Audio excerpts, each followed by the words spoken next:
Let's talk about how the Chicago Bears are making the whole rest of the NFL jealous. So, all the press on offense, right? It's a new quarterback, the wide receivers.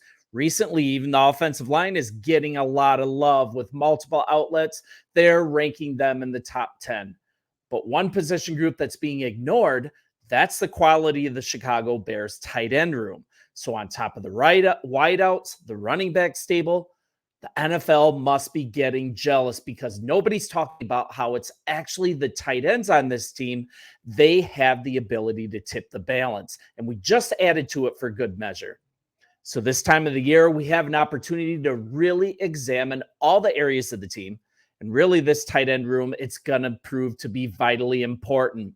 So, if you looked, I used a photo of Cole Kmet when he was in the Army All-American game years back. And happy birthday, America. Happy 4th of July. Let's spend this day honoring our armed forces, and let's remember where our freedom comes from. It's a special day.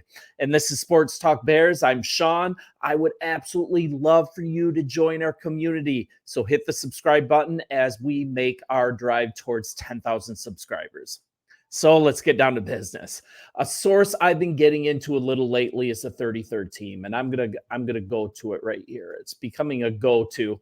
So on the 33rd team, former GM Jeff Diamond, he expresses that he thinks the Bears tight ends will be the most important part of the Bears' chances to go from worst to first in the NFC North. And the biggest question in Chicago, of course, is whether first overall pick Caleb Williams can develop quickly into a top NFL quarterback if he can lead a passing offense that's loaded at wide receiver. You guys know that. DJ Moore, Keenan Allen, another first-round talent in Romo Dunze. But we're talking about Cole Kmet, Gerald Everett. They are an excellent tight end duo. DeAndre Smith, that improves the team at running backs if he stays healthy. In the offensive line, they've got to improve in pass protection, and I think they will. Allowing 50 sacks, that's not going to work. That's the 7th most. I mean, there's some issues to overcome, but if you look at last year, I believe it's lost in the shuffle how really good this tight end tandem is. In fact, there aren't many better. And then I'm going to continue on to this story on BearsDigest.com. You guys, another great source. But so Cole Kmet in 2023, 73 receptions, 719 yards, 6 touchdowns, 3 rushes for 2 yards. I don't know if that's that important, but the expectations for Cole Kmet, they were raised last year, right? He got a 4-year contract, breakout season the year before, and I think it's safe to say he more than met them as he settled in Chicago's number 2 pass catcher behind DJ Moore. I mean, he had career highs in receptions and yards. He was second on the team in nearly every receiving category behind DJ, and he continued to improve as a receiver. I mean, he had an 81.1 catch percentage, and according to PFF, he dropped, how many passes do you think he dropped last year? Cole Kmet only dropped 1 pass last year. That's crazy. Think about that. 1 single drop. Talk about reliable, right? He found ways to bring in targets. He also worked past defenders, resulting in the most yards after the catch he's had in his career throughout an entire season. So a few notable games, multiple games with 2 touchdowns. He had a 10 for 10 performance against the Chargers. He went past 100 receiving yards for the first time in his career, unbelievably, against the Cardinals later in the season. So we're looking at a guy who's developed into a solid two-way player. He can stay in and block. He can be a threat in the passing game, and he easily had a top 10 season for a tight end. Only 24 years old, only scratching the surface of his potential, and all this on a contract well below the top of the market. Once again, great timing on the new contract of Ryan Poles. I mean, look at the Hockenson contract. If you look at that contract, you will sing our GM's praises. Also, on top of that, he's also formed a nice bond with Caleb Williams, and he recently had this to say during an appearance on Sirius XM NFL Radio. Kmet said he thinks he's already seen signs of improvement in his rookie teammate, and I'm going to quote directly from Cole. He's just a really good kid, ultra competitive. And you can see why he's been so successful thus far in his football career and why he has those top types of intangibles to succeed in the NFL. I'm super excited for him. He's been putting in a lot of work, and you can see the progress he was making throughout the OTA period.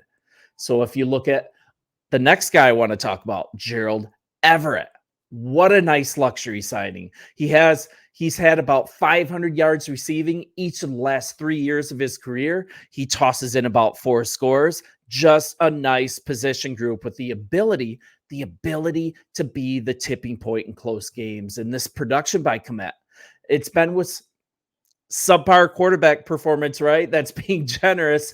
Now Caleb Williams is in tow. It's kind of ridiculous to know something that the tight ends can be creatively used as, man, the 5th or 6th options. This team is so blessed with talent.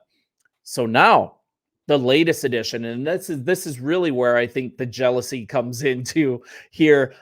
Don't forget Mercedes Lewis. He was just added on top of all this, and the Bears added the best inline blocking tight end in the game.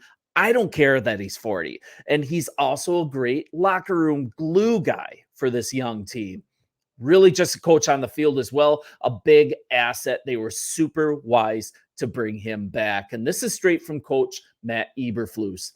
The guys love him for who he is. He's a special, special guy. He's really done a nice job of leading not only the tight end room, but also helps with the offense and the whole football team. He's a sounding board for me many times, and he's just done a fabulous job. On top of this, you guys know our offensive coordinator, Shane Waldron. He loves to run 12 personnel. That's 2 tight ends on the field, and really, this position group is going to be the X factor that absolutely no one is talking about, and I wanted to fix that. So we're looking forward on this Chicago Bears team, right? We are looking forward to having a team with possibly a generational quarterback in Caleb Williams. You can talk about all the weird things on the peripherals, but every single thing that he's done on this team since he's been at Hallis Hall, he's been a great teammate. He's been humble. He's been someone who wants to dig in and learn first. And also he's making huge progress. And we've got a receiver group. I don't even have to go through them again. It's hard to say, besides maybe the Texans, that somebody has a better receiver room than we do. And then we're looking at our running back stable. We're going to wisely keep Khalil Herbert. We're going to run DeAndre Smith. We've got Roshan Johnson, just super blessed there. And on top of it, as possibly the 5th or 6th option on this team, we've got a 3-man tight end stable that I think you're hard-pressed to find a better one. Solid defensive line, and I'm going to get to that tomorrow. There is an unsung player that actually, I think our right-end solution in a platoon is already on this team, and we will add a veteran during camp. I solidly believe that. We have pundits coming to Jesus, I guess you would say, on our offensive line. I've been talking about it for a while, but now they're starting to acknowledge all the positive change and all the building blocks from last year, and the fact that injuries are mostly bad luck. They're coming around to say that we have a top 10 offensive line. And with all these things combined, I actually think there is some jealousy in the NFL. I was looking at my friend Jason's Sports Talk Wisconsin page, and he was talking about all the good things that the Bears have. Even as a Green Bay fan, he had a really hard time poking holes in areas that the Bears might come up short, besides just saying traditionally, the Bears always find a way to screw it up. But I think with this new regime, we've got the coaches in place. We've got the personnel in place. We've got the new team culture in place. And I think it's going to be an amazing year. You guys, thanks for watching. Happy birthday, America. Celebrate this safely with your family. Love each and every one of you. And I appreciate you. Bear down. And we're going to be in training camp before you know it. See ya.